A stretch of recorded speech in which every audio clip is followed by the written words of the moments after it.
Hey guys, कैसे हैं आप लोग। आज हम लोग गेट के पुराने क्वेश्चंस जो पिछले साल आए थे 2020 में, उन क्वेश्चंस को सॉल्व करेंगे यहाँ पर और उनके बारे में डिस्कशन करेंगे। मेनली हम आरसीसी के आज क्वेश्चन सॉल्व करेंगे, केवल आरसीसी सब्जेक्ट के क्वेश्चन सॉल्व करेंगे। तो फर्स्ट क्वेश्चन हमारे पास है, a reinforcing steel bar partially embedded in concrete is subjected to a tensile force P. The figure that approximately represents the distribution of magnitude of bond stress. ठीक है, ये ध्यान रखना, हमें बॉन्ड स्ट्रेस के बारे में बताना है, ना कि स्ट्रेंथ के बारे में, ये ध्यान रखिएगा। Along the embedded length of the bar, मतलब ये कंक्रीट में एक बार धंसी हुई है और अगर हम इसमें फोर्स लगाते हैं तो बॉन्ड स्ट्रेस के फॉर्म में रिप्रेजेंटेड एज H रीजन कैसा आएगा इसमें बॉन्ड स्ट्रेस। तो ये चार फिगर आपको दिए हुए थे, ठीक है, इनको आपको सेलेक्ट करना था कि कौन सा होगा। तो ये बहुत ट्रिकी क्वेश्चन है और आपने अगर कोड पढ़ा हुआ है और थोड़ा सा ठीक से आपने स्ट्रेस के बारे में, बॉन्ड स्ट्रेस के बारे में नॉलेज है तो आप ये कर लोगे। तो इसमें क्या है, बहुत सारा कंफ्यूजन था कि ये अगर आपने पढ़ा है तो आपको पता है पहला और चौथा तो होगा ही नहीं, ठीक है। कंफ्यूजन यहां पर सेकंड और थर्ड में थी, लोगों को सेकंड और थर्ड में इसलिए थी क्योंकि अगर हम सेकंड वाले को देखें तो व्हेन वी अप्लाई थर्ड वाले को, सॉरी, तो यहां पर क्या है, मैक्सिमम आ रहा है बाहर की ओर, तो मतलब when we apply force so more resistance is coming from the end end bond stress is also more, मतलब ये जो यहां पर है यहां से ये शुरू होना स्टार्ट होगा और यहां तक आएगा, ठीक है। तो ये इस फॉर्म में रहेगा। और ऑप्शन जो ये है सेकंड वाला, इसमें है if we think about the bond stress so maximum transfer force at start point, so maximum force start point पर आ रहा है यहां पर, तो इसमें कंफ्यूजन था कि किस में रहेगा।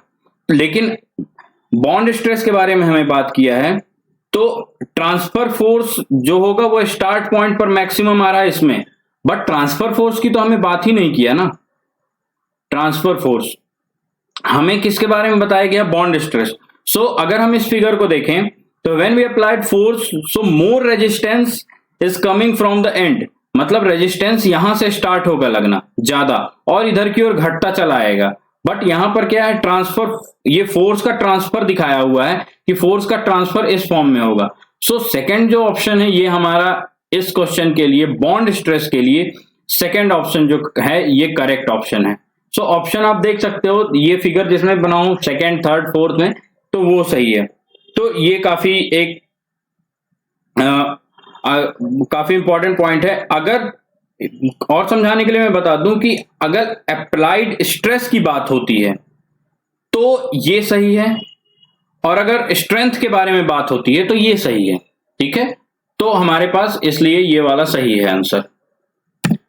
नेक्स्ट जो हमारे पास क्वेश्चन आ रहा है, ये क्वेश्चन है हमारे पास आरसीसी का, the singly reinforce concrete beam section shown in figure is made of M25 grade concrete, Fe 500 grade reinforced steel. Total cross sectional area of tension steel 942 mm square.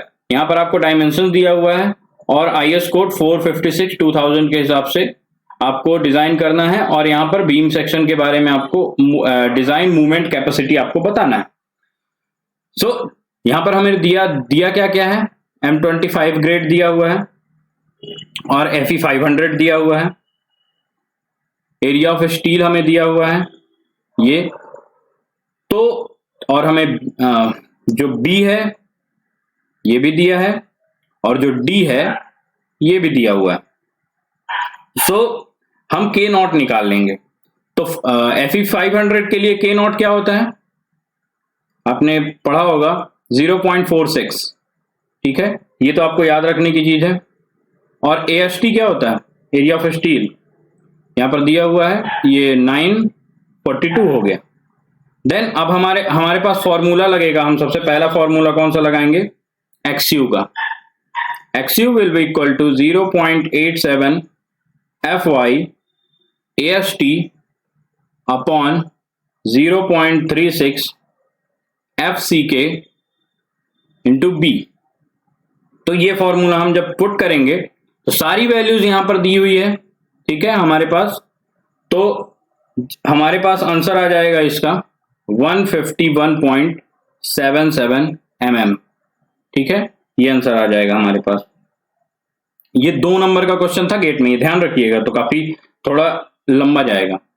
फिर एक्सयू निकालने के बाद, ये एक्सयू का फॉर्मूला आईएस कोड में दिया हुआ है। देन हम निकालेंगे एक्सयू लिमिट।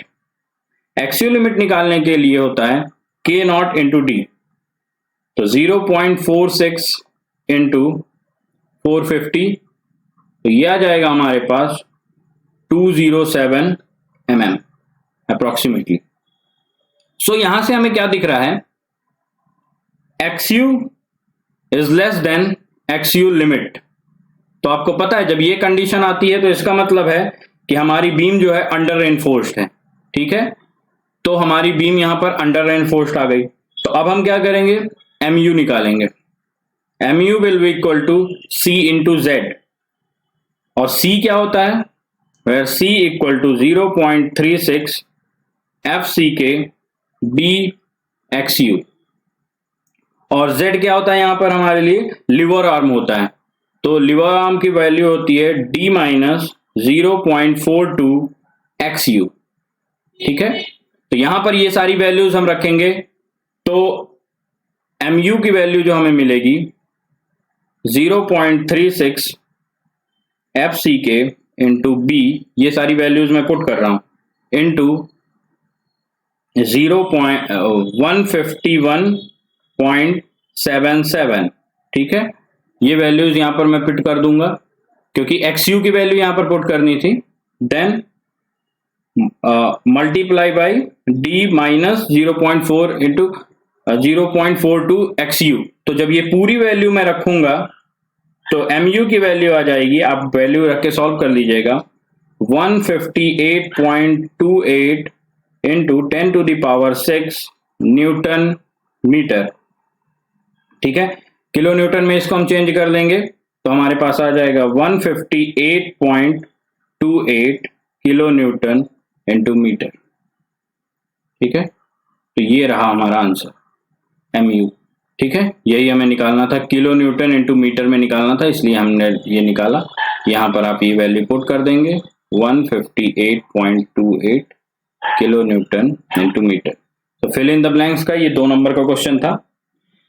सो नेक्स्ट क्वेश्चन हमारे पास आ रहा है, ये है RCC का है, और यहां पर आपको एक वर्ड दिख रहा होगा प्री स्ट्रेसिंग, मतलब ये प्री स्ट्रेस कंक्रीट से है। A simply supported prismatic concrete beam of rectangular cross section having a span of 8 meter is pre-stressed with an effective pre-stressing force of 600 kilonewton. The eccentricity of the pre-stressing tendon is 0 at supports and varies linearly to a value of E at mid span.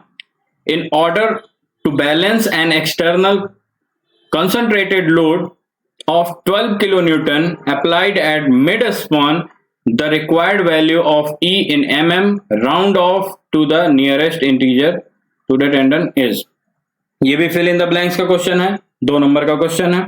तो यहां पर हमें क्या दिया है, length दी हुई है, ठीक है, 8 मीटर, और हमारे पास W दिया हुआ है 12 किलो न्यूटन, P नॉट दिया हुआ है हमारे पास 600 किलो न्यूटन।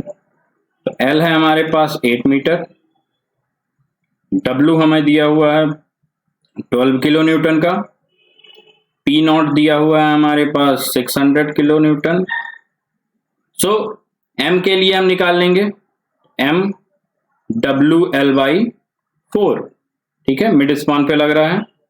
तो 12 इंटू 8 अपॉन 4, ये वैल्यू आ जाएगी 24 kilo newton into metre. So we have to balance 24 kilo newton. अब हमें क्या है, 24 किलो न्यूटन का बैलेंस करना है। तो इसके लिए क्या होगा, M equal to P E naught at the mid span, ठीक है, और ई नॉट की जो वैल्यू होती है, e naught will be equal to M by P. तो m बाई पी अगर हम रखेंगे 24 into 10 to the power 6 upon 600 into 10 to the power 3, इसको जब हम सॉल्व करेंगे तो ई नॉट की वैल्यू हमारे पास क्या आ जाएगी, 40 mm। यही हमारा आंसर है, ठीक है। ई नॉट के लिए हमें निकालना था ई फॉर टेंडेंट, तो ई की वैल्यू हमारे पास आ जाएगी 40 mm, ठीक है। इस फॉर्मूले से यहां पर हम निकाल लेंगे। तो ये हमारी आ गई नेक्स्ट क्वेश्चन का, 2 नंबर का था, काफी सिंपल क्वेश्चन था, सीधे फॉर्मूला बेस्ड क्वेश्चन था, ठीक है। नेक्स्ट क्वेश्चन है, ये 2 नंबर का क्वेश्चन था, काफी बड़ा सा आपको लग रहा होगा।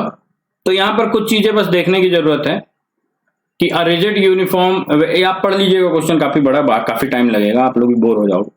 तो यहां पर मैं सीधे ये समझा देता हूं कि यहां पर जो ऊपर की ओर लोड लगेगा, इसको हम मान लेते हैं P1, इधर की ओर जो लोड लगेगा बैलेंस करने के लिए P1, क्योंकि दोनों सेम ही है, लेंथ भी सेम है, लोड भी ऊपर से horizontal rigid uniformly weightless horizontal बार लगा हुआ है। तो जब, और यहां पर जो लगेगा इसको हम मान लेते हैं P2। अब मुझे ये बताइए, अगर हम इसको दबाना शुरू करेंगे पूरे सेक्शन को, तो P1 और P2 यहां पर क्या है, ये गैप है, ये एक गैप है।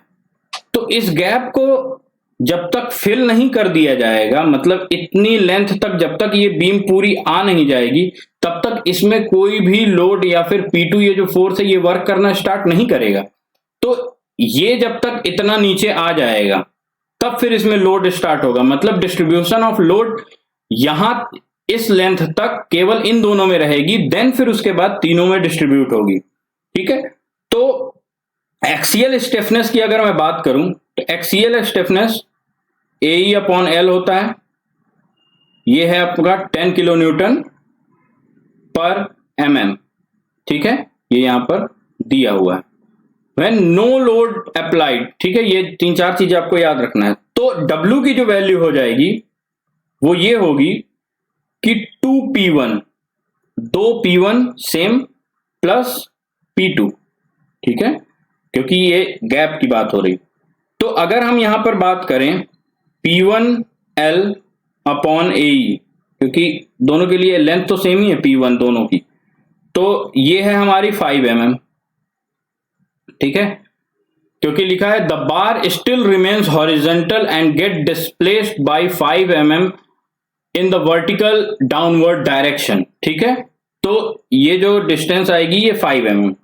देन अगर हम P1 की बात करें तो AE की वैल्यू हमारे पास है ये AE अपॉन इंटू L। तो AE की बात अगर हम करें तो यहां पर अगर हम L अपॉन AE मतलब 10, तो इसको हम रख देंगे, तो P1 upon 10 will be equal to 5।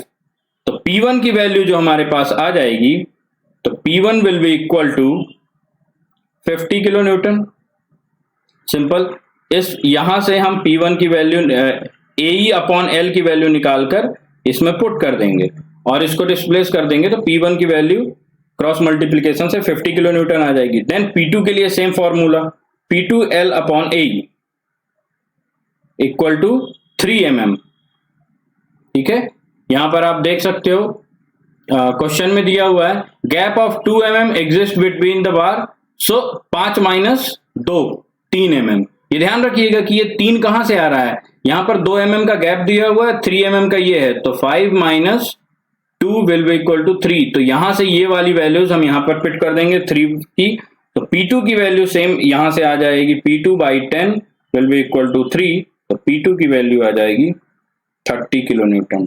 30 kilo Newton यहां पर वैल्यू आ जाएगी, तो हम ये वैल्यूज यहां पर रख देंगे, तो W will be equal to 2 into 50, इस फॉर्मूले में वैल्यू रखने पर 2 into 50 plus 30 will be equal to 130 kilo newton. तो 130 किलो न्यूटन हमारा आंसर आ जाएगा ये वाला, ठीक है। तो ये रहे क्वेश्चन, ठीक है। तो ये हमारे आज के क्वेश्चंस रहे हैं। तो आज के लिए इतना काफी रहा। आरसीसी के क्वेश्चंस थे, तो आप लोगों को आईएस कोड आपको पता है प्रेफर करना है, तो इतना काफी रहता है आज के लिए। Thank you. नेक्स्ट लेक्चर में हम लोग हाइड्रोलॉजी और इरिगेशन और ओपन चैनल फ्लो मतलब फ्लूइड मैकेनिक्स के कुछ क्वेश्चन सॉल्व कर लेंगे जितने क्वेश्चन आए थे फर्स्ट सेशन में। तो थैंक यू आज के लिए।